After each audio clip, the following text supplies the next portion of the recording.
Hey guys, welcome back to my YouTube channel. Since college has started, I'm just going to be making very few videos, way less videos than I wish I could. If YouTube was my full-time job, I would have posted probably like 10 videos since my last one. But since YouTube isn't my job and I'm a full-time college student, I'm just going to be making some entertaining videos. Today I'm going to be talking about fashion trends that I'm tired of. I'm just wearing blue jeans and a gray t-shirt, so I am not the most fashionable person out there, but that doesn't mean that I still don't have taste when it comes to what other people are wearing. And let me be clear, these are just my opinions. I'm not gonna be like actually judging anyone in a way that's like, oh, you're a bad person if you wear this. It's just something that I would never wear.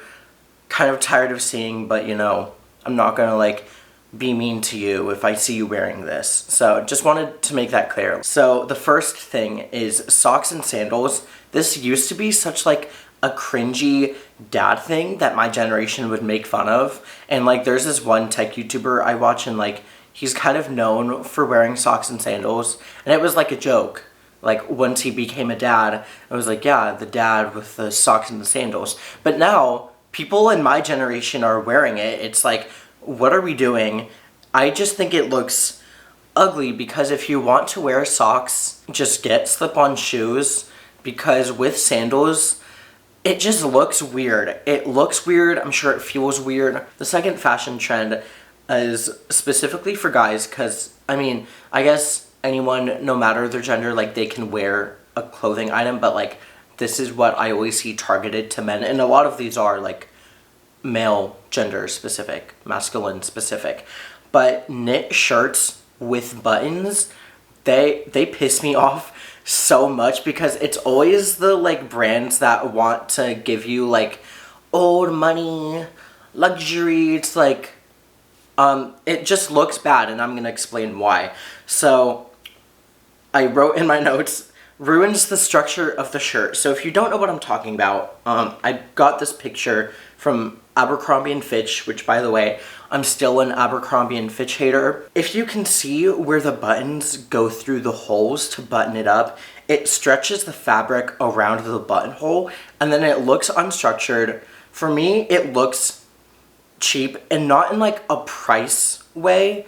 By cheap, I don't mean like it looks like it wasn't expensive. For cheap, it looks just like careless. That's what I mean when I say cheap when it comes to clothing. So like this shirt, $70.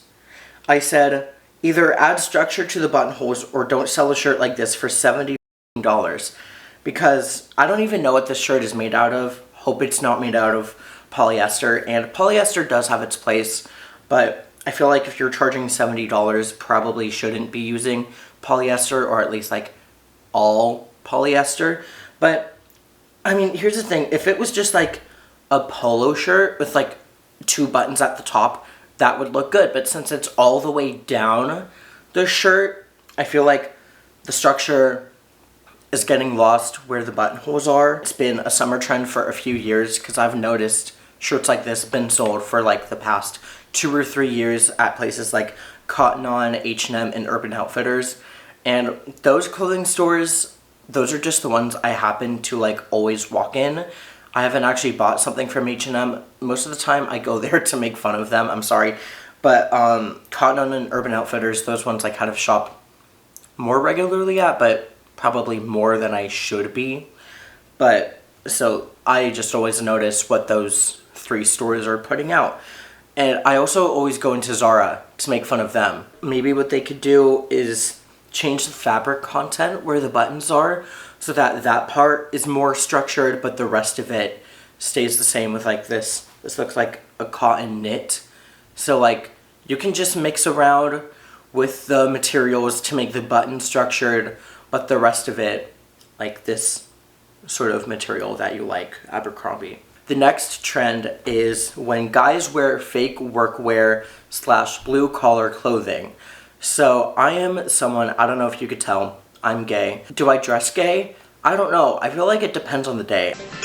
Do you have some sort of businesswoman special? I don't really have any crop tops. I don't think they'd look good on me right now. Or ever. This trend, the reason I'm calling it out is because it's just playing into like this false sense of masculinity where guys are like, I have to look a certain way to truly be a man. I have to do this to be a real man. So this trend is a very specific part of the male population that I'm talking about. If you work in construction or any blue collar job in general, I understand why you would wear stuff like this even when you're not at your job. It probably just like comprises most of your wardrobe, so I understand if like you're clean but you don't want to have to change after work. Like I will see guys like early morning at a coffee shop in their construction wear because their work hasn't started yet and they want to get coffee. Like that's what I'm talking about. Like I understand that there are people who do these jobs that just wear them out and about because it's convenient for them. So I'm just talking about the guys that wear it and they have no connection to construction or like being an electrician, a plumber, any sort of blue collar work. I understand if you just like how it looks, but you also should separate, am I wearing this because I actually like how it looks, or am I wearing it because I want other people to see me as more manly than I think I am. It's all about the gender performance. And writing about this trend in my notes reminded me of this TikTok audio that I'll be playing right now. Looks like they got you doing the easy work, huh, Cupcake? I just got home from a 250-hour unpaid shift, getting my legs crushed in a hydraulic press. What kind of accent was that? I don't know. Also, while researching this trend, I did find a YouTuber of a blue-collar guy. I had no clue that was like a niche on YouTube, but I guess that's one of the rules of the internet of like, if you can think of a niche, it exists. But this blue-collar YouTuber was explaining this trend himself, and he was kind of calling out some brands that he think aren't blue collar. So I'm not gonna say what brands because I think you should go watch that video if you're interested. But something he did say was that it's tech bros cosplaying as blue collar, and he also said, just because your marketing guy watched Hillbilly Elegy, that doesn't mean you understand blue collar life. And that's exactly how I feel. The next trend I'm going to talk about is excessively baggy jeans. I got some pictures here that I'll put up on the screen, and look, I have my own pair of baggy jeans from Cotton On that I got probably 2, maybe even 3 years ago, and I had to cut them at the bottom because they were so long, and I, for some reason, didn't think of like getting them hemmed or tailored, whatever word you prefer. I didn't think of doing that, so I just cut them, and they look okay. Like, I mean, okay. I like how they look. That's how it matters. But I only have one pair of these baggy jeans. But if you're a guy who's into fashion and only pair of jeans you have are baggy jeans, it seems unoriginal to me.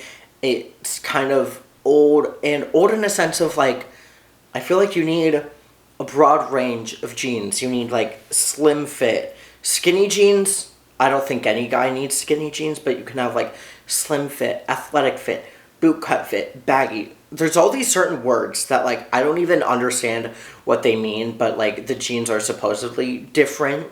So I feel like it is good to have a broad range of fitting jeans in different colors. This is just something I've noticed. There are certain things I'll see that look like you're chronically online, and one of those things is only wearing baggy jeans. Like only. That makes you look chronically online, in my opinion. Someone that I love in terms of fashion, Katie Robinson, she talks a lot about sustainable fashion. I'm going to be linking her channel also in the description, but recently she did a like fall trend video where she was talking about like trends she thinks people are actually going to wear, or trends that are chronically online, and you'll probably only see like people online wearing them, but you won't see people in person wearing them. And when it comes to baggy jeans, I do see more people wearing them, so it's not exactly chronically online. But if I were to go into someone's closet and all they have are baggy jeans, then I would think you should get more of a range. Also, I'm short. I don't know if you can tell from this video or from other videos, but I'm like 5'5", so a lot of the pants I wear, I will literally just get like a 30 inch, or like the 30 waist, not the 30 waist, I wish I was a 30 waist, a 30 length, and then I'll just have to roll it up or be okay with it being kind of long at the bottom. So some jeans, even if they fit good at the waist, if they are long on me and I don't have them like tailored or hemmed, they just look baggy naturally. But when your pants look like, could be like a parachute, when like this is your waist and the pants go out like this, what are we doing? The next trend I'm going to be talking about is logomania. I don't know if that's the actual name of the trend, but it's just when a brand puts their logo everywhere on a piece of clothing. So I've heard other people refer to this business practice as logomania, so that's how I'm using it. But I just think it's so ugly. I felt so weird going on Gucci's website because I don't think I've ever done that before, because I don't want to buy from Gucci. People are going to buy it, but that doesn't mean it looks good. Money can't buy taste. So it's these like beige pattern, like this is like some sort of outerwear jacket, and then there's like this button-up shirt with this like neon greenish Gucci logo, and it just looks so ugly. But also you're like a walking billboard for them and they're not even paying you. You paid them. I also didn't know how much Gucci was before this, but I think that shirt was like over $1,000, and then there were some like plain white t-shirts except for like a Gucci logo here on the chest. It was like $700. No shirt with Gucci printed across it is worth $700. They are robbing you blind. The last trend I'm going to be talking about is clothing hauls. Whether it's fast fashion or luxury, if you're spending hundreds of dollars on clothes on a regular basis, if you are someone who can only shop at like H&M, Forever 21, Shein, you're not the problem. If that's all you can afford, you're probably buying like $30 worth of clothes at a time. I'm talking about the people that spend hundreds of dollars at these fast fashion brands on a regular basis, whether every season or maybe every month, every few weeks, every week. Why are we doing that? Why are you doing that? Because for the people that are spending hundreds of dollars of clothing each time they go shopping, multiple times a year, you can do better. You are not someone that is relying on the cheap labor of others because you yourself are exploited. That's doing damage to the workers, damage to the environment, when you can afford to do better. That is what this is. And not even just fast fashion. Luxury, too. Many luxury brands do not have better practices than fast fashion, and some of them don't even have better quality than fast fashion. Just because you're buying luxury, that doesn't mean you're getting good quality and that people aren't being exploited also. People always bring up, oh, no company is perfect. Yes, no company is going to be perfect, but there are some that are so obviously bad that if you can avoid them, you should avoid them. I'm talking about the people, the influencers with millions of followers get thousands of dollars for branded deals that are still choosing to shop at Shein. Those are the people I'm talking about. I did want to bring up this one luxury haul that this Michaela Nagira, whatever her last name is, you might have seen it, but I guess on TikTok like a few weeks ago. So, I blacked out. Kind of bad. So let's do my biggest luxury unboxing literally ever. We're talking tens of thousands of dollars sitting behind her in these boxes. More than some people make in a year. We can be shopping better.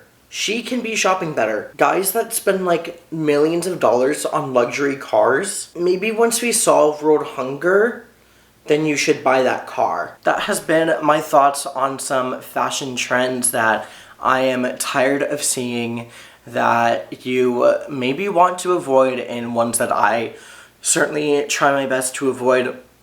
Especially the last one. Like, honestly, I talk all the time about sustainability and like underconsumption, but the truth is I still buy way more than I should, and I still have my own problem.